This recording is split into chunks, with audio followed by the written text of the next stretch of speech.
yang terlihat manusia itu katanya si makhluk terus apes. Apa benar demikian?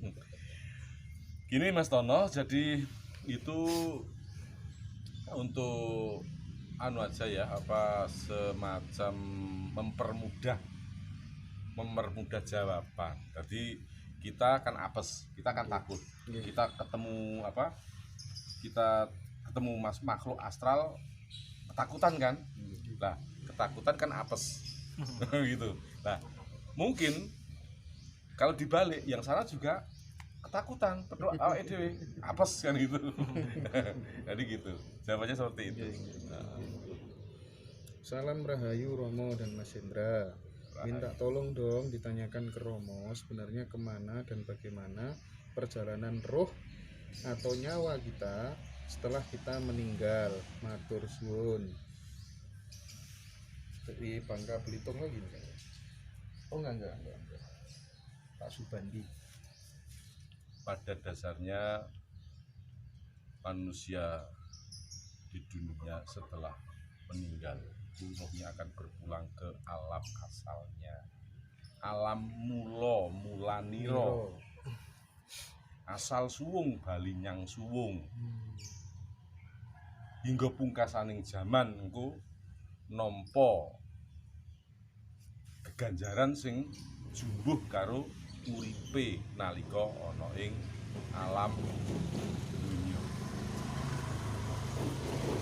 Jadi ketika hidup ini masih belum diterima, belum dikembalikan ke asalnya, maka akan bereinkarnasi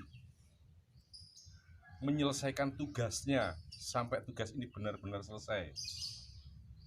Mosok ono reinkarnasi iku gak ya musyrik. Ya, bagi penjenengan yang tidak percaya monggo. Tapi ini kan pemahaman saya dari wejangan bini sepuh saya. Contoh, pernahkah Anda mendengar nah bocah iki lho kok koyok mbae? Nggih, sering nih. Gitu. Ora ngono. Si sapi kae lho kok koyok wong. Pernah dengar seperti itu? Nah, itulah yang disebut reinkarnasi. Nitis. Jika nitis itu berarti belum selesai masa tugasnya. Dia harus mengulang kembali. Barat sekolah her ya Romo. Ngoten belum lulus. Kadang kan ada kambing mau disembelih meneteskan air mata. Betul. Ayam jago pas malam Jumat apa dikeluarkan di teras rumah itu ya nangis gitu. Bahkan ada yang ayam jago setiap Jumat mendengar adzan juga ikut berkokok. Saya pernah punya. Saat dipotong gak mati. Iya, betul itu. Jadi ketika dipotong diletakkan gitu, dianggap mati, malah mabur menek gendengi tonggo. Disolati lagi mati. Ya. Loh, ini nyata. Sing ngubri yo sak tonggo kene iki, Mas. Lah iku jago kuwi pitikku dituku Pak RT di syukuran ngono ditane. Lho RT ku ya isih urip, ditakoni kena.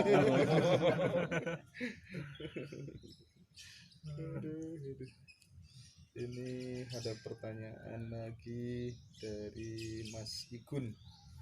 Tapi akhir-akhir ini hasrat meditasi terlalu kuat Kang Mas. Apakah ini termasuk hasrat nafsu atau bagaimana Kang Mas? Karena saya belum bisa membedakan itu dari hasrat nafsu atau rasa. Mohon pencerahannya. Jika memang dirasa kuat, maka diikuti saja. Diikuti dan jangan ditentang. Karena keinginan itu apabila ditentang maka akan semakin menjadi.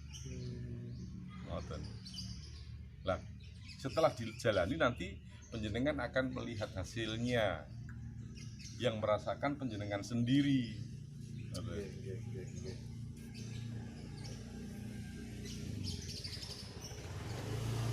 Rahayu Romo mau tanya, kenapa sebagian orang termasuk saya kadang takut akan makhluk halus, Yang harus dilakukan apa biar tidak takut lagi?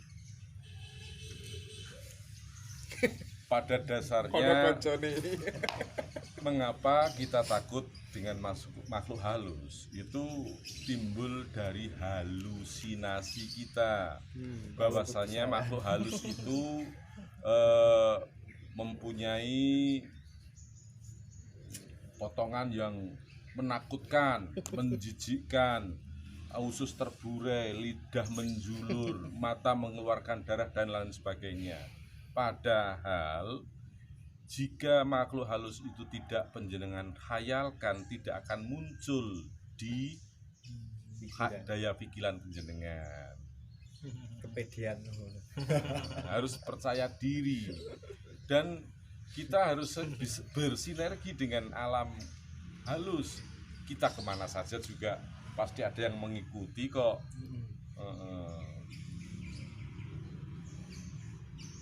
Tapi tidak pernah ya Romo ketika ada orang habis dikubur terus malamnya dodok-dodok rumah gitu. Enggak pernah. Enggak pernah. Kalau tiba-tiba di tempat kamar mandi itu kerasak biasa. Nek nguyuh disiram, aku yang ngono. Nah, ini ada pertanyaan dari. Tapi sebelum lanjut ke pertanyaannya Om Dodi, saya pengen nanyakan teman saya ini Romo, yang pakai kaos merah Romo.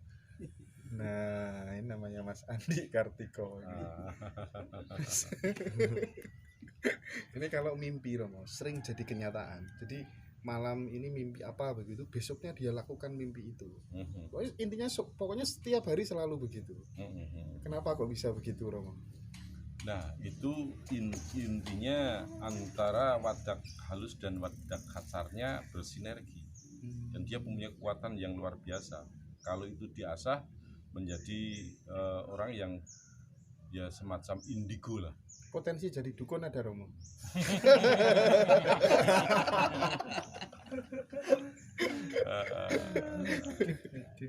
Iya. Menarik. Oke, saya geser ke Pasuruan teman-teman. Om Dodi Setiawan.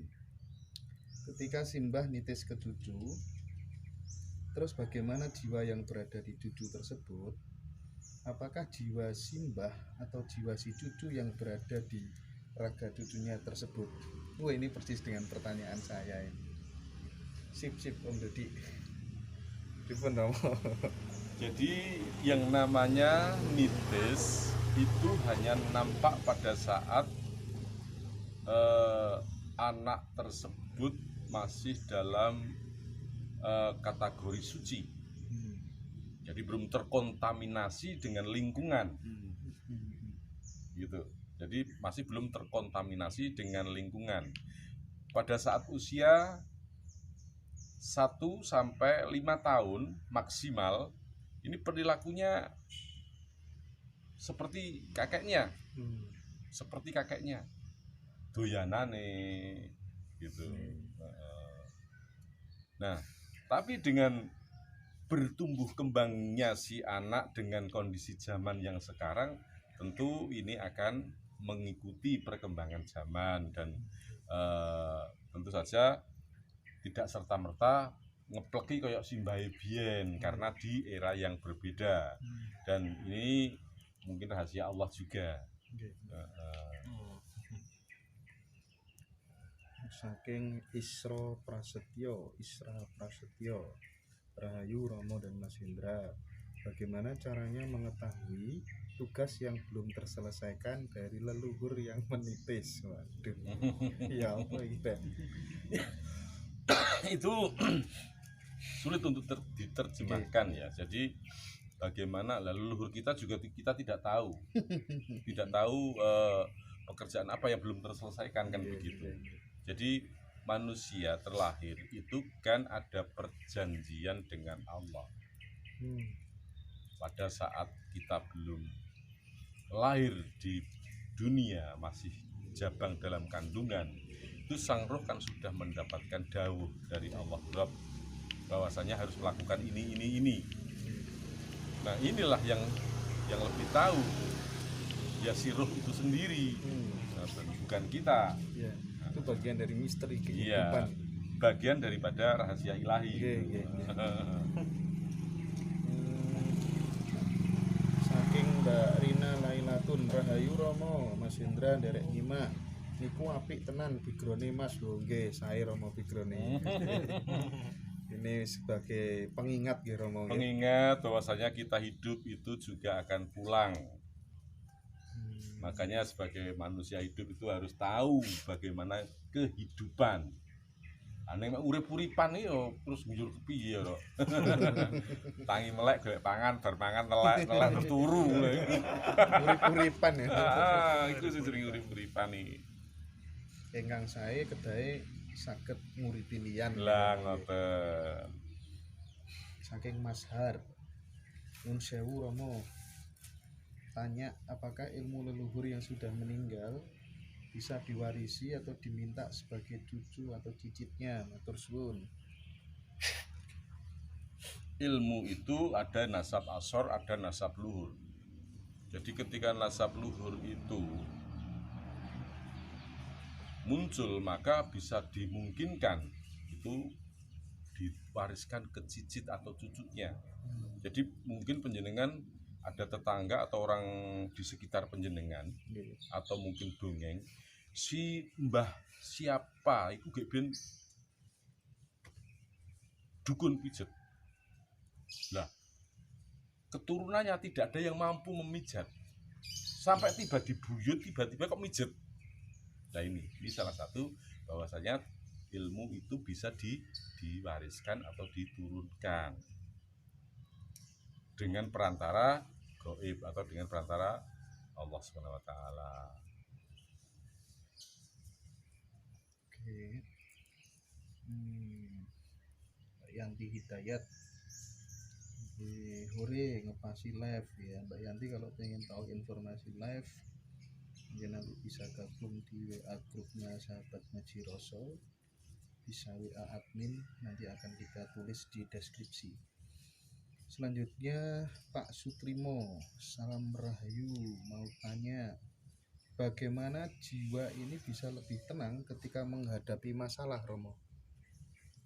Bagaimana jiwa itu bisa lebih tenang menghadapi masalah? Harus menguasai 4 unsur: sabar, sareh, semeleh, sumeh.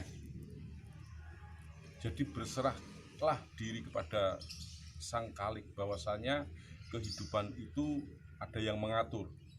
Namun bukan berarti diam, melainkan tetap berusaha. Begitu. Sabar, sareh, sumeleh, sumeh ya Romo. Iya. Romo Mas Indra nyuwun tanggep napa wonten asma sejati, nyuwun dabaripun asma sejati Romo. Asma sejati ning asma kuwi ya mung dat kang maha kuwasa dadi duwe asma, sifat lan afngal. Asma sejati ya sejati ning asma.